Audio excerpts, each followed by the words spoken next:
Hello everyone, welcome to our digital library.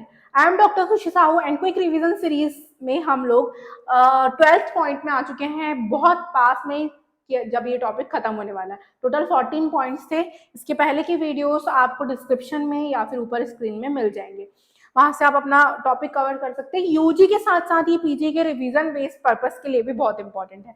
तो देखते हैं रस से लेके शुक्र तक कि इनके मल क्या बताए गए हैं। मल मतलब क्या होता है?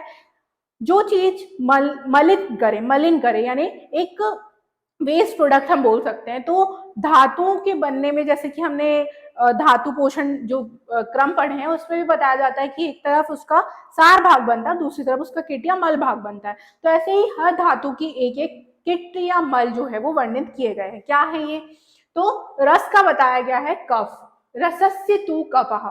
अब आप बोलोगे वात पित्त कफ तो हमारी धातु सॉरी दोष है, इनको कैसे मल में रखा गया है? तो ये अलग वाला कफ है, यानी ये उस कफ से हम कंपेयर नहीं कर सकते, ये डिफरेंट है, ये आपको ध्यान रखना है।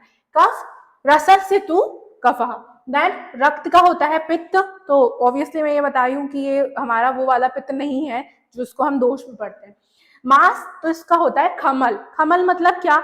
खा मतलब होता है खाली स्थान और मल मतलब वेस्ट प्रोडक्ट जो हम देखें। तो हमारी बॉडी में जितने भी खाली स्थान है, जैसे कि हमारी ईयर कैनाल हो गई है ना, हम लोगों की नेजल कैविटी हो गई, या फिर आईज में जो हमारा ये चीपड़ बन जाता है, तो इसके जितने भी वेस्ट होगा, कान से निकलने वाला मल, नाक से निकलने वाला मल, तो ये सारे जो है वो मांस के मल के अंतर्गत हम इसे रखते हैं। देन आता है मेद। तो मेद का मल जो है वो श्वेत बताया गया, यानी स्वेट। तो इसका प्रमाण 10 अंजलि होता है। ये मैंने पिछले वीडियोस में जब मैंने अंजलि प्रमाण वर्णन किया था वहां पर भी मैं आपको थोड़ा कोरिलेट करवा चुकी हूँ। देन आता है अस्थि। तो अस्थि में के जो मल होते हैं वो नाखून, केश, लोम, जो हेयर फॉलिकल है, श्रमशूल यानी दाढ़ी, मूछे, ये बताया गया। जब हम अस्थि का क्षय या वृद्धि पढ़ रहे थे उसमें भी हमने इन चीजों में क्षय होना या वृद्धि होना पढ़ा था। तो क्यों? क्योंकि ये अस्थि के मल है, यदि अस्थि में कोई भी चेंजेस होंगे तो इनमें भी होंगे। देन आता है मज्जा। तो मज्जा का आता है स्नेहो अक्षी, यानी आंख से निकलने वाला स्नेही, और विट त्वचाम, जो हमारी त्वचा से निकलने वाला मल होता है वो मज्जा के मल यहाँ पर बताया गया है। ये बहुत इंपॉर्टेंट है, यहाँ से ऐसे श्लोक बेस्ड में ही क्वेश्चन आता है जो आपको ध्यान रखना है। देन शुक्र।